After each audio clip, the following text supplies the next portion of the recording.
வட மாநில மக்கள் நம்ம தமிழக மக்கள் போல் நல்லா சிந்திக்க ஆரம்பிச்சிட்டாங்க. இப்போ ஒரு கிராமத்து பெண்ணு அவங்க சொல்கிறாங்க பாருங்கள், கடவுளே நீதி வழங்கினா நீதிமன்றங்கள் இருக்காது, சரஸ்வதி தேவியிடமிருந்து அறிவு வந்தால் பள்ளிகள் இருக்காது, நாட்டிற்கு கோயில்களை விட பள்ளிகள் அதிகம் தேவை அப்படின்ட்டு இந்த பெண் முறையிடுறாங்க.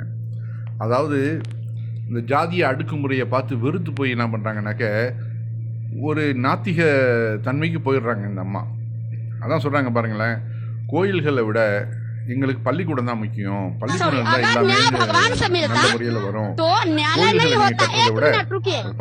अगर न्याय भगवान से मिलता तो न्यायालय नहीं होता, अगर विद्या सरस्वती से मिलती तो विद्यालय नहीं होता।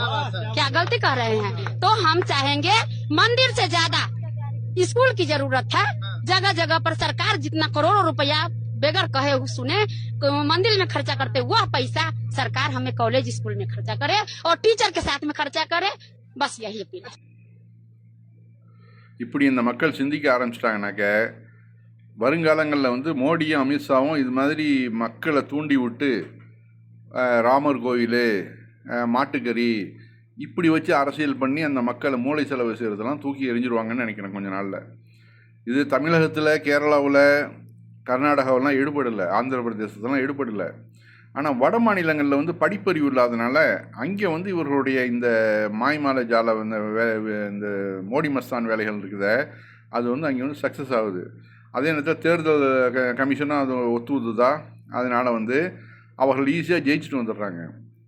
இதே நிலைமை இப்படி இது தொடர்ந்துகிட்டு இருக்கணும்னு கண்டிப்பாக மக்கள் சிந்திக்க ஆரம்பிச்சிட்டாங்க. இப்போது அப்பப்போ அதுக்கு சரியான பதில் கொடுக்குறாங்க. வேலை எங்கே, என்கிட்ட பள்ளிக்கூடம், கோயில் நீ கட்டுறதெல்லாம் இருக்கணும், எனக்கு முதல்ல கல்வி வேலை வாய்ப்பு கொடுப்பா அப்படிங்கிறாங்க அந்த மக்கள். அதான் நம்ம பார்க்குறோம். அடுத்து பாருங்கள், டெல்லியில் டெல்லியில் நேரடி விற்பனை, என்னடா அவங்க சட்டம், கஞ்சா விற்கிறாங்க. தென்னிந்தியாவில் சிறை தண்டனை, வட இந்தியாவில் அது ஆன்மீகம்.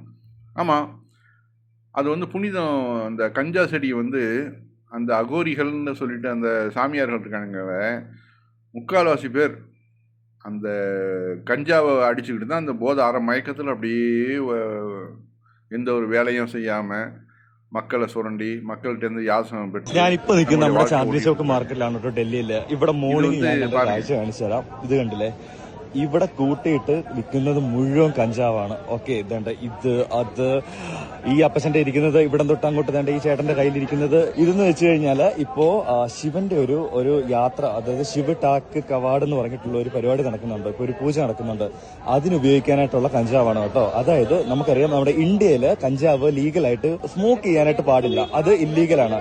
പക്ഷെ നമ്മുടെ ഇന്ത്യയിൽ കഞ്ചാവ് അരച്ച് അത് ഉരുളയാക്കിയിട്ട് നമുക്ക് പാലിന് ചേർത്ത് കുടിക്കാം, അത് ലീഗലാണ്. ഓക്കെ, അതിനെ ബാങ്ക് എന്ന് പറയും. അപ്പൊ ആ ബാങ്ക് ഉണ്ടാക്കാനായിട്ടുള്ള കഞ്ചാവാണ് കേട്ടോ ഇത്. ഇപ്പം ആ പൂജയും കാര്യങ്ങളും നടക്കുന്നതുകൊണ്ട് നമുക്ക് എവിടെ വേണമെങ്കിലും കിട്ടും. ഇത് മൂത്ത, എനിക്ക് തോന്നുന്നു അങ്ങനത്തെ സാധനം തന്നെയാണ് കേട്ടോ, ആർക്ക് വേണമെങ്കിലും ഉപയോഗിക്കാവുന്ന രീതിയിൽ തന്നെയാണ്. ഭയങ്കര കഞ്ചാവിന്റെ മണം ഇവിടെ. நம்ம ஊரில் ஏதோ அகத்திக்கீரை, பொன்னாங்கண்ணிக்கீரை, கருவேப்பிலை இதெல்லாம் போட்டு விற்பாங்கல்ல, அந்த மாதிரி இவனு கஞ்சாவை போட்டு ஒரு டெல்லி மாநகரத்தில் விற்றுக்கிட்டு இருக்கிறானுங்க. இது அரசாங்கமாக பார்த்துக்கிட்டு இருக்குது, வேடிக்கை பார்க்குது. ஆளும் பாஜக அரசு இதெல்லாம் தடை பண்ணணுமா இல்லையா? பண்ண மாட்டாங்க. ஏண்டா, மக்கள் போதை மயக்கத்தில் இருந்தாக்க அவர்களுக்கு நல்லது. ஏன்னா சிந்திக்க ஆரம்பித்தா தானே அவர்களுக்கு கேள்வி கேட்க ஆரம்பிப்பாங்க. இது மாதிரி போதையில் அந்த மக்கள் தெளிச்சிக்கிட்டு இருந்தாக்க நம்மளுடைய அரசாங்கம் நல்லபடியாக ஓடிட்டுருக்கோம். அதுதான் அவர்களுடைய எண்ணம். அது இவர்கள் தான் தேசபக்தர்களாம் பார்த்துங்க. அடுத்து பாருங்கள், அடுத்த செய்தி. குஜராத்தில் உள்ள காட்லோடியா, குஜராத் முதல்வர் பூபேந்திர பட்டேல் மற்றும் உள்துறை அமைச்சர் அமித்ஷாவின் தொகுதியான இது நாட்டின் சட்டவிரோத மதுபான கடைகள் திறந்திருக்கும் இடமாகும். ஓகேயா? இப்போ அதாவது சட்டவிரோதமான மதுபான கடைகள் அரசாங்கமே நடத்துறது ஒன்று இருக்கும், சட்டவிரோதமாக அவனுங்களே தயாரிக்கிறது, சாராயத்தை தயாரித்து அதை வெளி மார்க்கெட்டில் கொண்டு வரானுங்கள்ல, அதுதான் இவ்வளோ பப்ளிக்காக நடக்குது. குஜராத்தில் அமித்ஷாவுடைய தொகுதி தான் அது.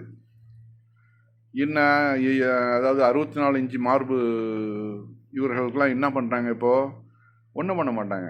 அதே மாதிரி தான் ஏற்கனவே நம்ம சொன்னது தான், இந்த மக்கள் போதையிலையும் இந்த மாதிரி கேளிக்கை ஆன்மீகம் இதில் இருந்துட்டாங்கனாக்க இவர்கள் கேள்வி கேட்க மாட்டார்கள் அப்படிங்கிறது தான் அவர்களுடைய எண்ணம். அதனால தான் வந்து இவர்கள் வந்து மேலும் மேலும் தவறுகளை செஞ்சிட்ருக்கிறாங்க. தவறு செஞ்சால் நம்மளை வந்து யார் கண்டிக்கிறது அப்படின்னு அவங்க ஒரு மிதப்பில் தான் போயிட்டுருக்குறாங்க. அமித்ஷா இன்றைக்கி பார்லிமெண்ட்டில் பேசும்போதே பார்க்குறேன், எங்களை வந்து யார் கேள்வி கேட்க முடியும் அப்படின்னு அந்த திமிரில் பேசுகிறவர் பாருங்கள்.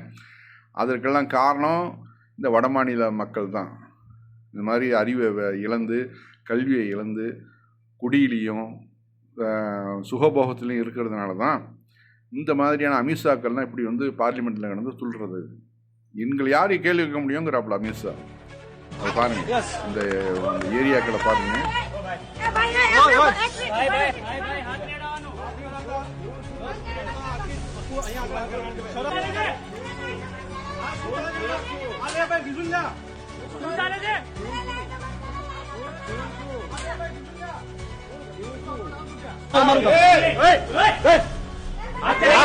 શરમજનક બાબત છે. આ શું ચાલે છે આગળ?